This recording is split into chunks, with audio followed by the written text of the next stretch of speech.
বেটা হতভাগা বলে কিনা মহারাজের কাছে সবকিছু স্বীকার করে নেবে। আরে গাধা, এরকম বোকামি কেউ করে? হ্যাঁ, তুই কি ভেবেছিস সবকিছু স্বীকার করে নিলে তোকে মহারাজ আবার গুরু মনে করে ফুল চন্দন দিয়ে পুজো করবে? হ্যাঁ, সর্বনাশ, সর্বনাশ হয়ে গেছে মন্ত্রী মশাই, সর্বনাশ হয়ে গেছে। কেন আবার কি হলো? কাল রাতে তো গোপনে পাগলা গারদে গিয়ে সাধুদাকে কি করতে হবে সব বুঝিয়ে দিয়ে এলাম। আপনার সে চেষ্টা জলে গেছে, জলে। মানে? আপনার সব মানের উত্তর আমার জানা নেই, শুধু এইটুকু শুনে এলাম যে কাল রাতেই মহারাজ সাধুদাকে বন্দি করে কারাগারে পাঠিয়ে দিয়েছে। হ্যাঁ, হ্যাঁ নয়, হ্যাঁ, মনে হচ্ছে সাধুদা মহারাজকে উল্টো পাল্টা কিছু বলে দিয়েছে। আমি জানতাম এরকম কিছু একটা গ্যাঁড়াকল হবে। আরে কাদের দিয়েছিলাম রাজার পাট, যে কিনা ভালো করে মন্ত্র উচ্চারণ করতে পারে না তাকে বানিয়ে দিলাম সাধু। এতক্ষণে আপনি একটা ঠিক কথা বলেছেন। আর তুমি অপদার্থ, তুমি বা কম যাও কিসে? গোপালকে এমন ছোড়া মারলে যে সে এখন ভূত হয়ে ছুরির মতো দিবারাত্রি আমাদের কেটে টুকরো টুকরো করে দিচ্ছে। এটা আপনি কিরকম কথা বলছেন বলুন তো? ছোড়া মারতে বলেছিলেন, মেরে দিয়েছি, ব্যাস খেল খতম, পয়সা হজম। তা কে মরার পর ভূত হয়ে কাটবে তার ঠিকা নিয়ে কি আমি বসে থাকবো নাকি? হ্যাঁ, তোমার উচিত ছিল গোপালকে মারার পর ওর মৃতদেহটাকে দাহ করা। মৃতদেহ দাহ করলে এসব ভূত টুতের উপদ্রব হতো না। হ্যাঁ, এখন যত দোষ নন্দ ঘোষ, তাই না? ঘটনাস্থলে তো আপনিও ছিলেন, তখনই তো বলতে পারতেন। কেন, তুমি কি কচি খোকা যে সব কথা তোমার কানে কানে বলে দিতে হবে? দেখুন, কথায় কথায় আমাকে কচি খোকা, ন্যাকা খোকা এসব বলবেন না বলে দিলাম। হ্যাঁ, আমার বউ এসব কথা খুব খুব রাগ করে। জানেন, আমার বয়স প্রায় 40। হাব ভাবে তো মনে হয় বাও কি তাও। আবার আবার কিন্তু আপনি আমাকে অপমান করছেন। বেশ করছি, যাও যা পারো করে নাও, যাও। দেখবেন, দেখবেন কি করতে পারি, দেখবেন। এই দেখুন, এই ছোড়া দিয়ে আপনার গলার নলিটা কুচ করে কেটে দিতে পারি। এই সেনাপতি ভাই আমার, তোমার কি মাথা খারাপ হয়ে গেল? হ্যাঁ, না, মাথা আমার ঠিকই আছে। মহারাজের চোখে আপনারা ইতিমধ্যেই অপরাধী হয়ে গেছেন, তাই তিনি আপনাকে নজরবন্দি করে রেখেছেন আর সাধুদাকে পাঠিয়েছেন কারাগারে। তাই তোমার ধারণা হলো মহারাজের চোখে তুমি নিরপরাধ? অবশ্যই, তাই তো এখনো আমি বাইরে আছি নাকি? আজ আপনাকে মারতে পারলে আমি নিষ্কণ্টক হয়ে যাব, আমার বিরুদ্ধে সাক্ষী দেওয়ার আর কেউ থাকবে না। শুধু শুধু মন্ত্রীকে মেরে কি হবে সেনাপতি মশাই? হ্যাঁ, তুমি মানে তোমাকে তো এই মেরেছে।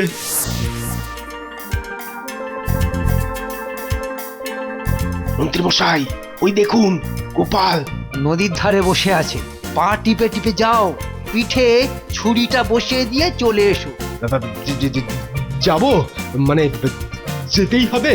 হ্যাঁ যাও, একটু পরেই ভোরের আলো ফুটতে শুরু করবে, আর আলো ফুটে গেলেই নদীর ঘাটে লোক চলাচল শুরু হয়ে যাবে। যাও। যাচ্ছি যাচ্ছি।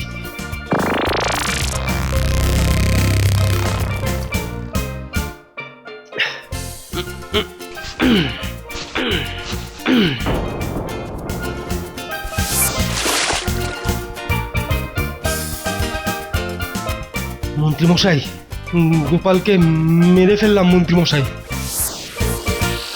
এই এইরকম একটা ছোড়া দিয়েই আমায় মেরেছিলেন না সেনাপতি মশাই? সব স্বীকার করছি, সব স্বীকার করছি বাবা গোপালের ভূত। কিন্তু কিন্তু এই বদ বুদ্ধিটা আমার মাথায় ঢুকিয়েছিল ওই সাধু আর আর এই লিখটিকে মন্ত্রী। সে তো আমি জানি আপনি যতই তড়বড় করুন না কেন, আসলে আপনি একটা কেঁচোর থেকেও বেশি ভীতু। যত নষ্টের গোড়া এই মন্ত্রী আর ওই সাধু। ধন্যবাদ, ধন্যবাদ। মরে গিয়েও যে তুমি এই আসল কথাটা বুঝতে পেরেছো, তার জন্য তোমায় অজস্র ধন্যবাদ বাবা গোপালের ভূত। দূর, মরতে যাব কোন দুঃখে? দিব্যি সশরীরে আপনাদের সামনে দাঁড়িয়ে আছি, তবুও বলছেন মরে গেছি। বলি চোখের মাথা খেয়েছেন নাকি? হ্যাঁ, জ্যান্ত আর ভূতের তফাৎ বোঝেন না? তার মানে তুমি মরনি? পাগল, আমি মরবো কেন? মরবে আমার শত্রুর। আমার মা বলে কিনা আমার এই মাথার টাকে হাত রেখে বলে গেছে যে আমি 100 বছর বাঁচবো। হ্যাঁ, বিশ্বাস হয় না। আমি আমি নিজের হাতে তোমায় ছোড়া মেরেছি। হ্যাঁ, মেরেছিলেন, বেশ কয়েকবারই মেরেছিলেন। কিন্তু কোথায় মেরেছিলেন? কেন, পিঠে? কিন্তু কোন পিঠ? রক্ত মাংসের না খড়মাটির? সেটা একবার ঝালিয়ে নিলেন না? হ্যাঁ, তার মানে ওটা নকল, মানে মাটির গোপাল ছিল? ঠিক তাই, তার মানে আমরা ঠকেছি। মাথা মোটা বদমাশরা চিরটাকাল এমন ভাবেই ঠকে। হায় হায় হায় হায়, তাহলে এতদিন মিথ্যে ভূতের তাড়া খেয়ে বেড়াচ্ছিলাম। হ্যাঁ, এই কদিন মিথ্যে ভূতের তাড়া খেয়ে বেরিয়েছেন, আর এবার খাবেন মহারাজের গুঁতো। মহারাজ সব জানতে পেরে গেছেন। সব জেনে গেছেন, তাই তো আপনার সাধুদার বর্তমান নিবাস মহারাজের কারাগার। গোপাল, গোপাল, তুমি আমাকে বাঁচাও গোপাল, আমাকে বাঁচাও। হ্যাঁ হ্যাঁ হ্যাঁ, আমি স্বীকার করছি যে মাঝে মধ্যে আমি রাজকোষ থেকে কিছু চুরিচামারি করি বটে। সে কি, মন্ত্রী হয়ে আপনি মাল গাড়ান? হ্যাঁ হ্যাঁ হ্যাঁ, গেঁড়াই, কিন্তু বিশ্বাস করো কোনোদিন কাউকে খুন করার কথা মাথার মধ্যে আসেনি আমার। এবার তাহলে সেনাপতিকে বলা আপনার কথা আপনাকেই ফিরিয়ে দিই। আপনি কি কচি খোকা? সে বদবুদ্ধি দিল আর আপনি টপ করে মগজে পুড়ে ফেললেন। বাঁচাও গোপাল। দেখো দেখো দেখো, কাঁদছে দেখো, ঠিক যেন কুমিরের কান্না। সে তুমি আমার কুমির তিমিমা যাই বলো না কেন, সব আমি মাথা পেতে মেনে নেব। কিন্তু কিন্তু তুমি যখন সত্যি সত্যি মরনি, তখন মহারাজকে বলে আমার শাস্তিটা একটু কম করে দাও না ভাই। ঠিক আছে, চেষ্টা করব, তবে একটা শর্ত আছে। শর্ত? শর্ত? কি শর্ত? কি শর্ত বলো? এই ঘরের মধ্যে আপনাকে মন্ত্রী মশাইয়ের সাথে কুস্তি লড়তে হবে। কুস্তিতে যে জিতবে সে আপনি হন কিংবা মন্ত্রী মশাই, তার জন্য আমি চেষ্টা করব। আমি রাজি। আমি মাথা মোটা হতে পারি, কিন্তু গায়ে আমার খুব জোর। এখনো দুবেলা ডন বৈঠক মারি। এ আমার কি সর্বনাশ হলো, আমার গায়ে তো অত জোর নেই। নেই বললে তো শুনবো না মন্ত্রী মশাই, লড়তেই হবে কুস্তি আমার সঙ্গে। আমার বুদ্ধিটা একটু মোটা বলে বারবার আমাকে ঠকানো, হ্যাঁ, যখন তখন আমাকে কচি খোকা, ন্যাকা খোকা বলে অপমান করা। আজ সব কিছু সত্যি তুলবো আমি। দেখ কেমন লাগে আমার সাথে কুস্তি। দেবো এবার কোমরের হাড়গুলো সব চিরে দুমড়ে ভেঙে দেবো একেবারে।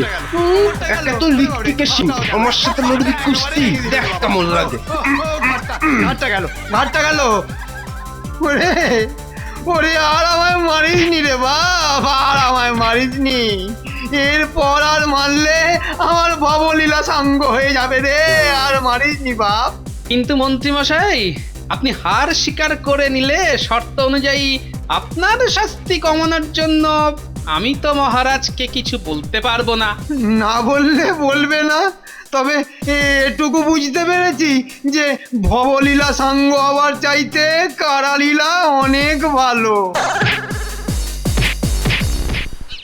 এই সব বস্তা ভরা ধানগুলো মন্ত্রীমশাই খাজনার নাম করে আমাদের কাছ থেকে জোর করে আদায় করেছিল। শুধু গোপাল ঠাকুরের জন্যে আজ আমরা এগুলো সব নিয়ে যেতে পারছি। গোপাল ঠাকুর তাহলে সত্যি সত্যি মারা যায়নি? না রে, মরার ভান করে ভূতের নাটক করে যাচ্ছিল। তা ঠিক করেছে, ভূতের নাটক করলো বলেই তো ওই ভণ্ড সাধু জব্দ হলো বল। ভাবো তো একবার, গোপাল ভাঁড় না থাকলে আমাদের কি দশা হতো। মহারাজ রাজধর্ম ছেড়ে গেরুয়া পরে ভগবান ভগবান করে হে দিয়ে মরতেন। আর সেই সুযোগে আমাদের সকলকে পথে বসিয়ে ছাড়তো ওই সাধু আর মন্ত্রী। সবই যখন গোপালের জন্য হলো, তখন একবার গলা ছেড়ে সবাই বলো জয়, গোপালের জয়। তোদের এই গোপাল নামতে আমার কি কুত্তার হাল করেছে দেখতেই তো পাচ্ছিস। দে ওই খাবারই দে। খাও।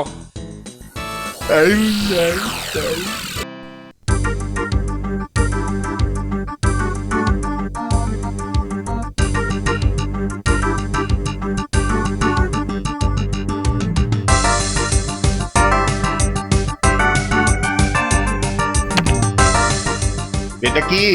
দেখতেই তো পাচ্ছ, তোমার রাতের খাবার। এই দুটো মাত্র শুকনো রুটি আর এক ছিটা ডাল। কারাগারে চোর জোচ্চোরদের জন্য এর থেকে কোনো ভালো ব্যবস্থা নেই। এটা কিষণ দেন না। আমি না এর আগে যখন অন্য রাজ্যে কারাগারে ছিলাম না, তখন রক্ষীদের হাতে দুটো পয়সা গুঁজে দিয়ে অনেক ভালো ভালো খাবার পেতাম। হ্যাঁ রে, তোদের এখানে তেমন ব্যবস্থা নেই না রে? ওসব বাজে কথা শোনবার মতন সময় আমার নেই। খাবে তো খাও, নাহলে এ খাবারও আমি কুত্তাকে দিয়ে দেবো। এই না না কুত্তাকে দিস না, কুত্তাকে দিস না, আমার খাবার কুত্তায় খাবে বল। তোদের তোদের এই গোপাল নামতে আমার কি কুত্তার হাল করেছে দেখতেই তো পাচ্ছিস। দে ওই খাবারই দে। খাও।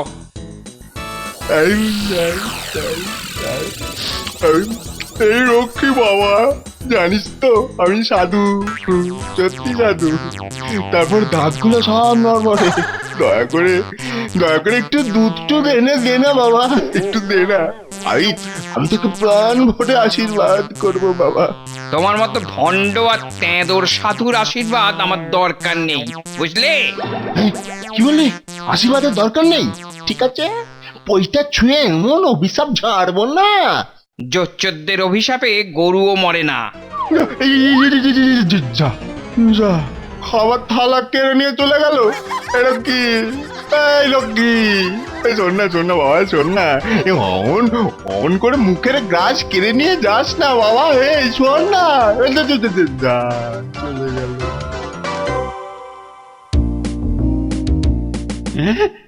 বলো কি গোপাল, মন্ত্রী তাহলে আড়ংধলাই খেলো?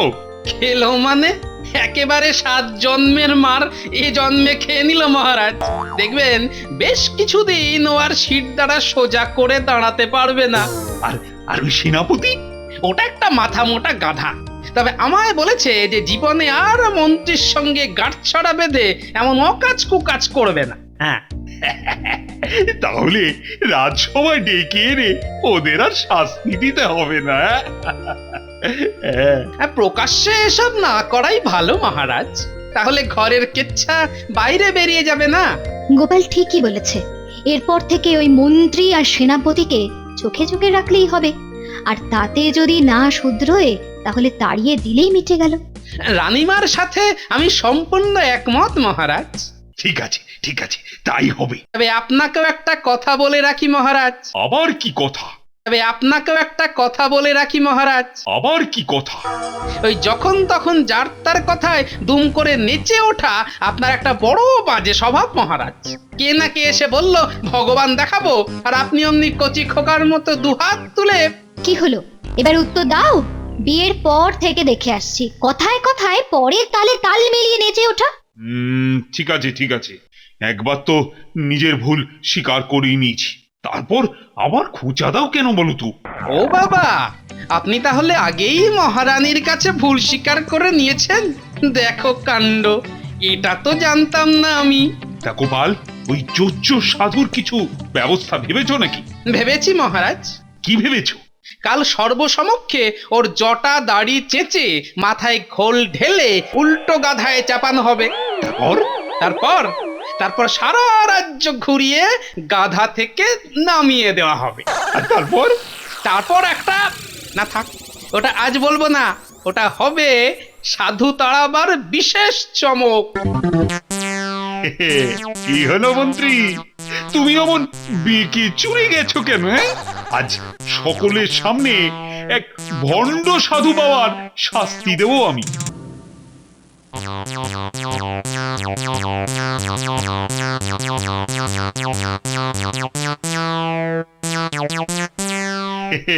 কি হলো মন্ত্রী, তুমি অমন বেঁকে চুরে গেছো কেন? আজ সকলের সামনে এক ভণ্ড সাধু বাবার শাস্তি দেবো আমি। আজ চুল দাড়ি চেঁচে মাথায় ঘোল ঢেলে দেওয়া হবে, আর আমার আদেশ অনুযায়ী এই কাজটা করবে আমার গোপাল। দারুণ একটা কাজ পেলাম মহারাজ। আসলে আমি নাপিত, চুল দাড়ি চাঁচাই আমার কাজ। তা বহুদিন তো আর সে কাজটা করা হয়নি, আর চাঁচবো। সাধুর চুল দাড়ি চেঁচে মহাপুণ্যের কাজ করব। কি সাধুদা, খুব কষ্ট হচ্ছে? তবে আজ সকলের সামনে একটা কথা বলে রাখি, এ রাজ্যে মাঝে মধ্যে এরকম সাধু সেজে কেউ গোপনে অনেক খারাপ কাজ করে থাকে। অতএব গোপাল থাকতে সাধুগণ সাবধান।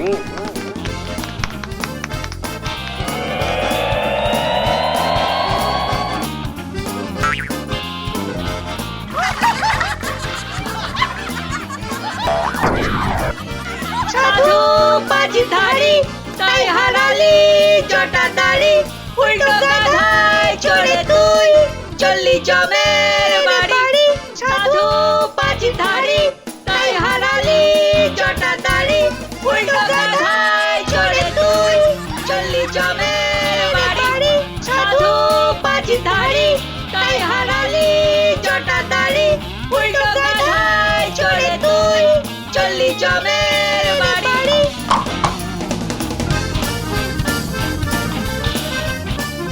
যা সাধু, মাথা হেঁট করে চিরকালের মতো চলে যা। ওই ওঝা আমায় এমন ডান্ডা মেরেছে যে ভালো করে হাঁটতে অব্দি পারছি না। তাহলে কি করতে হবে? এই এই গাধাটা যদি পেতাম। গাধা? দাঁড়া, গাধার থেকেও দ্রুতগামী এক জানোয়ার দিচ্ছি, যে তোকে ছুটিয়ে 5 দিনের পথ 5 ঘন্টায় পার করে দেবে। লালু, নে লালু, তো তো তো তো তো নে নে নে নে, যা যা যা, ওর পেছনে যা, পেছনে যা। হতচ্ছাড়া গোপাল, তোকে দেখে নেবো, তোকে দেখে নেবো আমি। ওরে ওরে ওরে, বাবরে খেয়ে নিল তো, খেয়ে নিল তো। ছাড়বো না তোকে, ছাড়বো না। এবার সাধু হলো পলার পার। ওরে ওরে ওরে, বাবরে খেয়ে নিল তো, খেয়ে নিল তো। ছাড়বো না তোকে, ছাড়বো না। এবার